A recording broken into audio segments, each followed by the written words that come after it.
오늘 하나님의 말씀은 시편 25편 1절에서 8절입니다. 제가 읽도록 하겠습니다.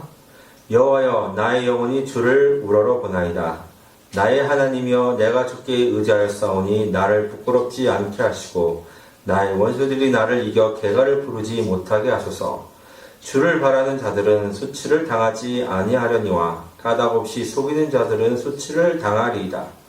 여호와여, 주의 도를 내게 보이시고 주의 길을 내게 가르치소서. 주의 진리로 나를 지도하시고 교훈하소서. 주는 내 구원의 하나님이시니 내가 종일 주를 기다리니이다. 여호와여, 주의 긍휼하심과 인자하심이 영원부터 있었사오니 주여 이것들을 기억하옵소서. 여호와여, 내 젊은 시절의 죄와 허물을 기억하지 마시고 주의 인자하심을 따라서 주께서 나를 기억하시되 주의 선하심으로 하옵소서. 여호와는 선하시고 정직하시니 그러므로 그의 도로 죄인들을 교훈하시리로다. 아멘. 되게 무더운 여름 잘 지내고 계신지 궁금합니다. 정말 우리 하나님의 말씀 가운데 우리가 더 영혼이 더 소생되는 그런 시간이 됐으면 좋겠습니다. 오늘 하나님의 말씀 제목, 하나님 주의 얘기를 내게 가르쳐 주옵소서라는 제목으로 말씀을 나누도록 하겠습니다. 우리가 사는 세상은 날이 갈수록 더욱 황금만능주의가 되어가고 있습니다. 황금만능주의란 돈이 삶의 가장 중요한 가치를 우기며 돈이면 무엇이든 할 수 있다는 사고방식이나 태도를 말합니다. 이를 영어로 표현하면 money worship으로 돈을 찬양하고 경배하며 예배하는 모습을 말합니다. 이는 돈이 하나님의 자리를 대신 차지하여 사람들로부터 찬양과 경배 그리고 예배를 받는 모습입니다. 그렇게 사람들은 하나님을 찬양하고 경배하며 예배를 드리기보다는 돈을 찬양하고 경배하며 예배한 행위로 대체하고 있습니다. 이를 통해 알 수 있는 사실은 돈을 신처럼 떠받들고 추구하며 살아가는 삶의 모습입니다. 지금은 너무나도 익숙한 용어가 되었지만 타고난 배경에 따라 금수저, 은수저, 동수저, 그리고 마지막으로는 흑수저로 나누는 모습을 볼 수 있습니다. 저마다 기준은 태어난 환경이 얼마나 부유한가라는 부의 기준에 따라 선명하게 나누어져 있습니다. 그래서 태어난 환경에 따라 자신에게 주어진 환경 속에서 주어진 길을 걸어갈 수 있는 확률이 더 높아집니다. 이러한 삶의 모습에서 결국에 돈이 한 사람의 인생의 길을 결정짓는 가장 중요한 요인으로 보이게 됩니다. 그렇게 사람들은 지금도 세상의 권력과 부를 함께 지는 사람들 옆에서 함께하며 그들이 가진 그 것들을 함께 나누어 가지기를 원합니다. 왜냐하면 사람들은 자신의 인생길을 더 확실하게 정해서 가고 싶어 하기 때문입니다. 그렇게 항상 세상적인 명예와 부를 가진 사람들 옆에는 사람들도 그들이 가진 것을 함께 나누며 성공한 길을 함께 걸어가고 싶어 합니다. 사람들의 삶이 이처럼 눈에 보이고 손에 잡혀 실질적인 도움을 받기를 바라고 있습니다. 이러한 세상 가운데 하나님의 자녀로 부름받은 사람들은 어떻게 자신의 인생의 길을 잘 살아나갈 수 있겠습니까? 세상적으로 보게 되면 이미 태어난 환경에 따라 정해져 갈 수 있는 길이 한계를 분명히 알 수 있는데 말입니다. 만일 하나님의 백성이 눈에 보이고 손에 잡히는 것만을 쫓아 인생의 길을 걸어간다면 삶의 길을 제대로 걸어가 살아갈 수 있을 것입니다. 왜냐하면 하나님의 자녀는 영의 아버지이신 하나님과의 관계 속에서 자신에게 주어진 삶의 길을 제대로 살아가며 걸어갈 수 있기 때문입니다. 그렇게 만일 하나님의 자녀로서 그분과의 친밀한 관계를 맺지 못하게 되면 삶의 길을 제대로 찾지 못하고 걸어가지 못할 것입니다.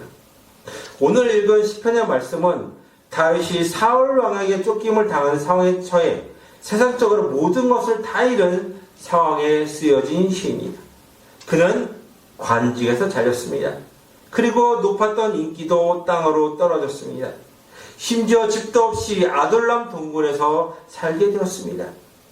그렇지만 그는 자신을 이러한 상황에 처하게 만든 사울을 원망하지 않았습니다. 이렇게 자신의 삶을 힘들게 만든 사람까지도 원망하지 않는 다윗이 무엇을 바라보고 있었겠습니까? 그는 자신의 상황과 사람을 바라보지 않았습니다. 오히려 그는 자신을 인도하시는 하나님의 말씀만을 붙들었습니다. 그리고 하나님의 말씀을 연구하며 자신에게 도움을 구하려 찾아온 사람들을 가르쳤습니다. 어떻게 보면 삶의 밑바닥에 처한 상황이었지만 그는 삶의 밑바닥에서 자신을 그렇게 만든 사울을 쳐다보며 원망하지 않고 하나님 말씀을 붙들고 보며 자신의 인생을 하나님 앞에서 바라보는 이 믿음의 훈련을 하고 있었습니다. 삶의 어려운 가운데서도 하나님의 말씀을 붙든 다윗은 하나님의 자녀로서 아버지 되신 하나님께 자신의 마음을 쏟아내고 있음을 알게 됩니다. 1절에 여호와여 나의 영혼이 주를 우러러 보나이다 라고 여호와 하나님을 향해 마음을 온전히 쏟고 있습니다. 하나님의 자녀는 자신의 인생길을 하나님의 계획 안에 있음을 알아야 합니다. 하나님을 모르기 전에는 자신의 힘으로 열심히 살아가면서 성공을 하고 싶어 했습니다. 비록 태어난 환경이 자신의 인생길을 성공적으로 가는데 도움을 주지 못한다고 하더라도 사람들은 저마다 삶의 목표를 세우며 이루어가려고 노력합니다. 그런데 사람의 노력에는 한계가 있습니다. 왜냐하면 사람은 자신의 노력에도 불구하고 이 뛰어넘지 못하는 환경과 신체와 마음 그리고 정신과 영적인 면이 있기 때문입니다. 그렇게 사람이 아무리 열심히 노력을 한다고 하여도 자신의 가진 한계를 뛰어넘기 어려운 것도 사실입니다. 그런데 이 시를 쓰고 있는 다윗은 자신의 한계를 뛰어넘은 사람이었습니다. 목동이었지만 하나님 앞에서 항상 성실함으로 살았습니다. 그리고 그 성실함의 결과로 하나님의 이름을 모독하는 골리앗을 무찌르며 인간적으로 이기기에 불가능한 전쟁을 승리로 이끌었습니다. 물론 그가 한계를 넘어섰을 때 도우신 분은 하나님이셨습니다. 그런데 문제는 그가 한계를 뛰어넘은지 세상적인 성공을 시기하고 질투하는 세력이 있었습니다. 이 세력은 대표적인 인물이 당시 이스라엘의 초대 왕이었던 사울이었습니다. 비록 그로 인해 모든 것을 잃은 다윗은 아두람 동굴에서 은닉해 지내는 신세가 되었지만 그의 영혼은 하나님께 시선이 고정되어 있었습니다. 그래서 1절에 여호와여 나의 영혼이 주를 우러러 보내이다라고 하나님 앞에 탄원을 하고 있음을 알게 됩니다. 이는 분명히 자신의 삶에 주어진 어려움과 아픔 때문에 그의 영혼이 하나님만을 바라보고 있었음을 알게 됩니다. 다윗이 세상적인 모든 것을 잃고 아둘람 동굴에서 그의 영혼이 하나님만 바라보며 탄원을 하며 아뢰고 있습니다. 그가 하나님께 무엇이라고 탄원을 하며 구하고 있는지 2절에서 나의 하나님이여 내가 주께 의지하였사오니 나를 부끄럽게 하지 않게 마시고 나의 원수들이 나를 이겨 개가를 부르지 못하게 하소서라는 내용을 통해 알 수 있습니다. 그와 처한 상황은 그의 원수들이 환난과 핍박을 주는 상황이었습니다. 그런데 그들의 세력은 한 국가를 대표하기에 일개 다윗이 가진 그 자그마한 세력으로는 도저히 승산이 없는 게임이었습니다. 그래서 그는 더 절박한 심정을 가지고 그의 영혼이 하나님만 바라보게 되었습니다. 그렇게 2절 상반절에 나의 하나님이여 내가 주께 의지하였사오니 나를 부끄럽지 않게 하시고라고 그의 마음을 하나님께 토로하며 탄원을 하고 있음을 알게 됩니다. 마치 죽음과 같은 절박한 상황에 처해 있는 그의 심정이 담겨있는 하나님 앞에 그의 영혼이 고하는 그의 상황을 걸어볼 수 있습니다. 우리도 삶을 살아나가면서 죽음과 같은 절박한 상황에 처해 있는 경우에 닥쳤을 경험이 있었을 것입니다. 그때는 하나님을 알지 못하는 사람조차도 자신이 하는 절대자를 부르며 그 삶의 난관을 극복하고자 하는 모습을 볼 수 있습니다.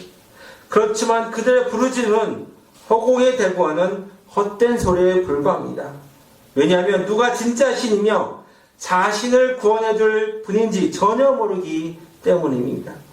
그렇게 자신을 구원해 주실 분명한 신인 여호와 하나님과 친밀한 관계를 맺고 살아가는 하나님의 자녀가 부르는 단어는 하나님이 귀 기울여 듣고 응답해 주십니다. 그러한 경험을 하며 살아왔던 다윗은 3절에서 주를 바라는 자들은 수치를 당하지 아니하려니와 까닭 없이 속이는 자들은 수치를 당하리라 라고 하나님께 고백을 하고 있음을 알게 됩니다. 사실 다윗도 그의 인생이 하나님의 손에 잡히고 난 뒤 삶이 평탄하진 않았습니다. 왜냐하면 하나님이 그를 왕으로 세우시기 위해 그를 만들어가는 중이었기 때문입니다. 이스라엘 왕이 되기에 필요한 것은 먼저 하나님을 알고 그분을 절대적으로 신뢰하는 믿음이었습니다.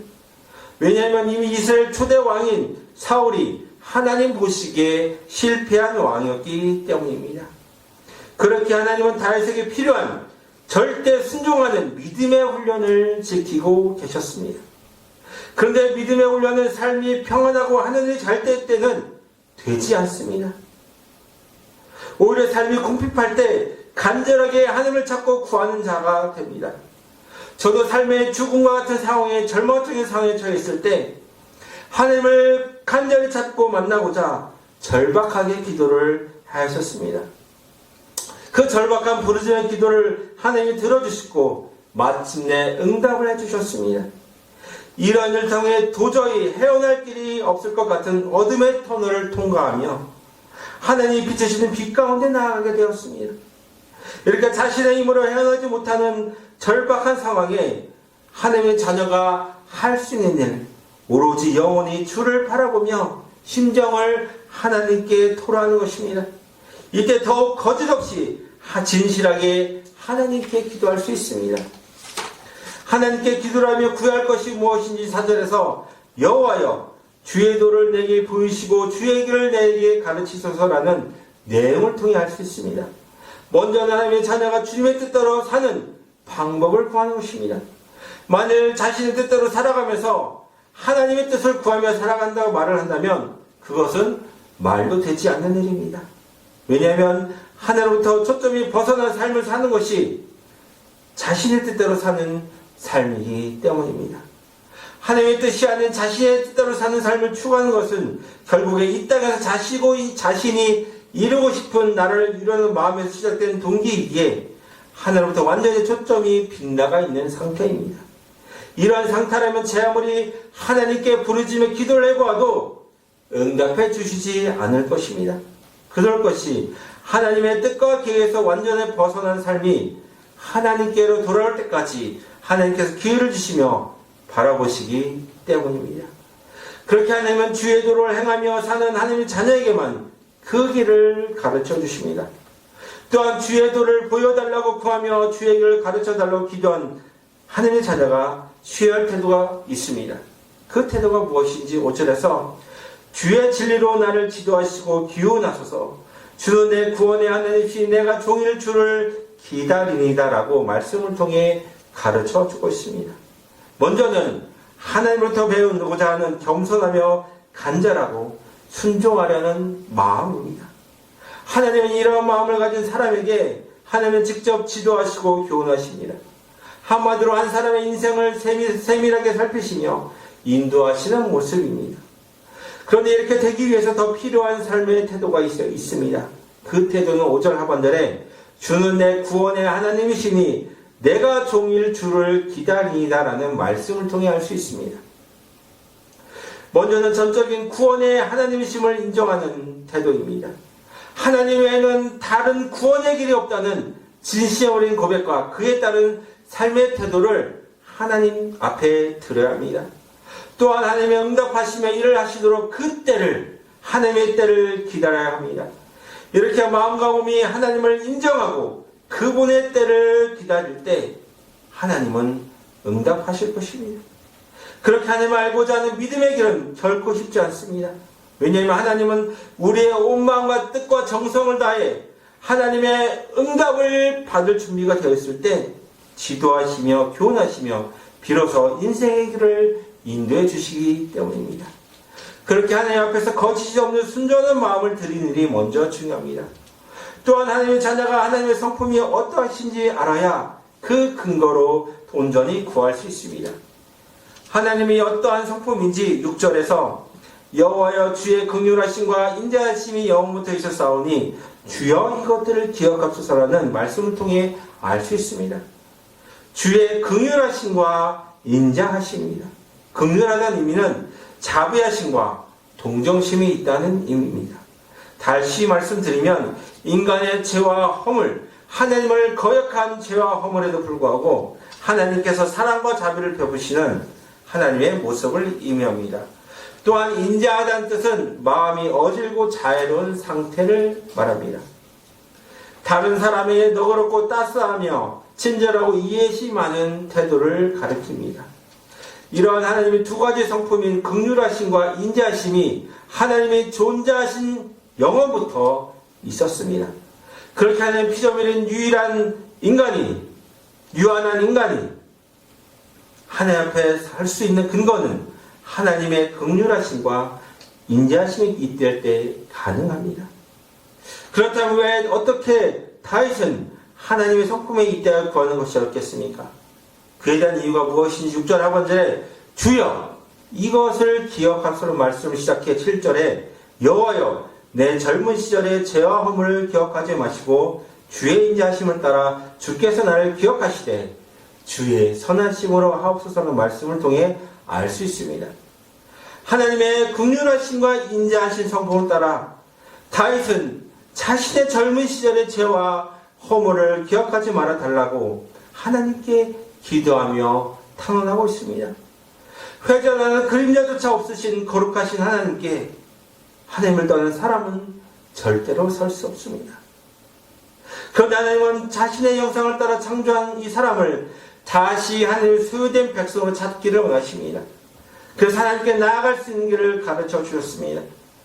예수님이 오시기 전에는 제사를 통해 예수님이 오신 후에는 하나님께 온 마음과 정성을 드리는 예배와 그에 따른 삶으로 하나님께 나아갈 수 있게 되었습니다. 이와 같이 하나님은 하나님을 떠나 자신만을 위해 살아가는 죄악된 사람을 위해 하나님이 하시는 구원의 길을 알려주셨습니다. 하나님이 그렇게 할 수 있는 하나님의 성품은 주의 인자하심과 선하심입니다. 이렇게 하나님께 자신의 죄와 허물을 기억하지 말려 달라고 하며 주의 인자하심을 따라 자신을 기억해 달라고 하며 주의 선하심으로 해달라고 기도한 다윗은 하나님 앞에서 자신이 죄인됨을 알았습니다. 그래서 8절에 여호와는 선하시고 정직하시니 그러므로 그의 도로 죄인들을 교훈하시리로다라고 하나님께 기도를 하고 있습니다. 우리는 하나님만이 선하시고 정직하시기 때문에 그분만이 죄인들을 가르치시며 훈계하실 수 있음을 알 수 있습니다. 왜냐하면 하나님이 함께 하시지 않으면 사람은 자연스럽게 자신의 탐욕을 위해 살아가기 때문입니다. 그렇게 하나님의 자녀는 항상 하나님의 선하심과 정직하심을 기억하며 그의 도를 배우며 잘못된 길을 돌이켜 하나님이 기뻐하시는 일을 행하며 믿음의 길을 걸어가야 합니다. 우리는 오늘 말씀을 통해 하나님의 자녀인 우리들이 살아가는 길로 인도를 받기 위해 세상의 좋은 환경과 물질이 아니라 하나님이심을 더욱 잘 알았습니다. 우리가 타고 있는 세상은 인간의 좋은 환경과 물질로 그것이 사람이 잘 살아갈 수 있다고 믿으며 살고 있습니다. 하지만 우리가 사는 세상은 좋은 환경과 물질이 한 사람의 인생을 온전하게 인도하지 못하는 사실을 그 어느 때보다 더 여실히 알 수 있습니다. 왜냐하면 우리나라를 포함한 전 세계가 인간의 탐욕으로 인해 몸살을 앓고 있음을 잘 알고 있기 때문입니다. 이제는 긍휼과 인자의 풍부한 하나님께 나아가 우리를 새롭게 해달라고 기도해야 하겠습니다. 그래서 주의 도를 배우며 주의 길을 가르쳐달라고 삶의 순간순간 하나님 앞에 기도하며 하나님의 선하심과 정직하심을 따라 인도함 받는 꿈인계 성도가 되시기를 믿음으로 바라보며 기도합니다. 기도하겠습니다. 하나님 아버지, 정말 우리 인생은 한 치 앞도 모르기에 우리가 계획을 세우며 열심히 살아가기 위해 아등바등 하고 있습니다. 우리가 하나님을 안다고 그러지만 우리 현실에서는 하나님과 모르게 살아갈 때가 너무 많습니다. 주여, 우리를 불쌍히 여겨주시고 주님의 선하심과 인자심을 따라 우리를 지도하여 주시사 우리를 주의 길로 인도하여 주시옵소서. 그래서 이 땅에서 하나님 원하시는 길로 살아가다가 하나님의 자녀로 더욱 세워져서 우리의 영혼이 하나님 앞에 설 수 있도록 주여 도와주시옵소서. 그래서 우리가 이 세상을 떠날 때 정말 좋은 삶이었다고, 하나님께서 기쁨의 삶이었다고, 선한 삶이었다고 고백할 수 있는 하나님 자녀가 될 수 있도록 주여 도와주시옵소서. 이 모든 말씀 살아계신 예수님을 감사하며 기도합니다. 아멘.